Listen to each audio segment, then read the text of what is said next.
I was a cargo agent, 27 years, and I get one sudden letter yesterday, man, that was devastating. When I tell you, I feel like you get stabbed in your chest, and it make you feel depressed, man. This COVID-19 has come and really had an impact in all our lives, economy, family. Um, but right now we are just starting from way down. The stresses brought about by the COVID 19 pandemic are having an adverse effect on the mental health of persons. The economic inactivity, the inability to earn an income, and not being able to provide for family, these can all trigger a mental health condition, be that anxiety or depression. But there is a wide range of mental health conditions that can manifest from mild conditions to extreme cases of schizophrenia. We have everything in Belize. We have everything from the severe, from what people consider mental health like schizophrenia, to just some slight anxiety and people having trouble coping. When we look at the different age ranges, if you look at younger kids, there is bullying, there is domestic abuse as well that follows out throughout the years as we can see. We definitely have post-traumatic stress disorder. There is a depression, anxiety that we see mostly as mental health issues because we don't really talk about something like substance abuse as a mental health issue, but in reality it is. And then we look at homelessness, we don't address that either as an issue. Mental health is a silent issue in Belize and is primarily unreported.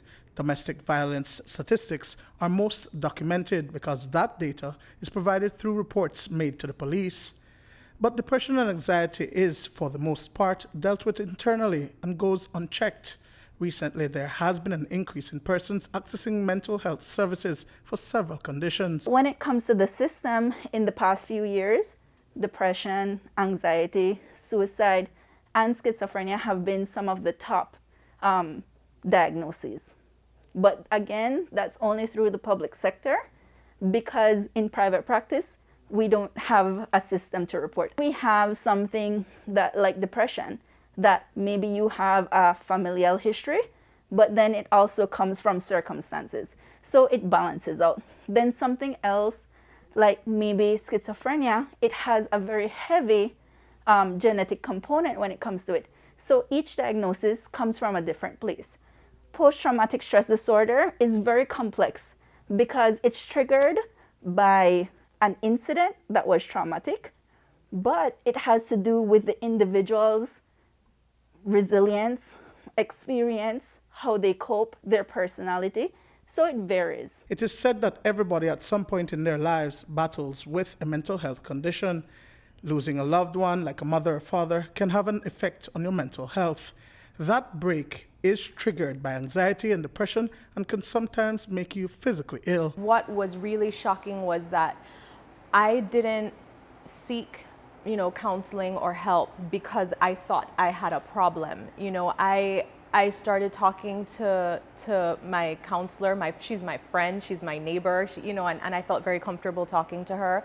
And I started sessions with her, and she was the one that pointed out that I was having this, issue with losing my dad, which I knew I was very sad about it, of course, but like people who lose family members or close friends, you cry, you deal with it, and you move on, and so that's really the process that I was going through, but I didn't realize that it was such a traumatic experience that it started to affect me physically before I realized that it was an emotional problem that I was having or a mental problem that I was having.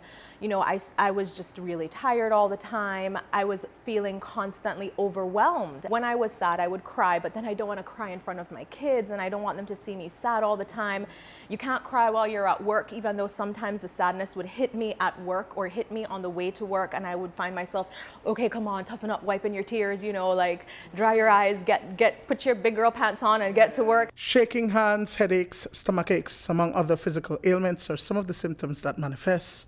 Sahar Vasquez, one of the founders of Mind Health Connect, which is a non-profit that provides information where persons can access help across the country, has been diagnosed with borderline personality disorder, depression, and anxiety. In her early 20s and having attempted suicide in the past, she speaks of her experience and fight through it all. I have a lot of fears of abandonment. I'm super insecure. I'm unstable with relationships, etc. You can Google it and you'll find out more. And then coming along with that is depression and anxiety. So all of that tripled together can sometimes be extremely explosive. There are many mornings where I just, even though yes, I'm taking medication, I'm getting treatment, getting out of bed is like the hardest thing that I can do. I feel like I literally feel like an elephant is sitting on my chest, just telling me I can't do it, I'm weak, I'm stupid, I'm not worth it. So it takes a lot. It's taken me a long time to learn how to fight that off and to say, you know what, that is fiction. The facts are you can't do it, you've done it, you do it every day. While most activities are based around World Mental Health Day, recognized on October 10th, during the month of May, which is Mental Health Awareness Month for the United States, much is being done to break the stigma associated with mental health. Stigma is something that we create. It's a barrier that we have.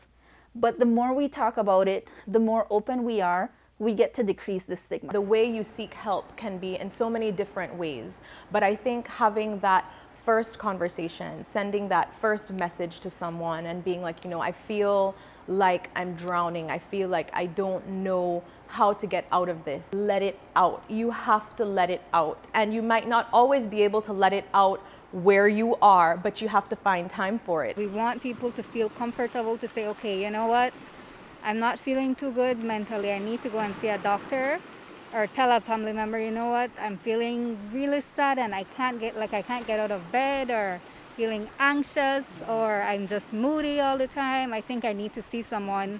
And then that family member or friend without judgment says, okay, let's go and see someone, let's get you the help you need. Be kind to your mind, and there is no health without mental health are two hashtags being used during this time to create awareness on mental health. Duane, Moody for News 5.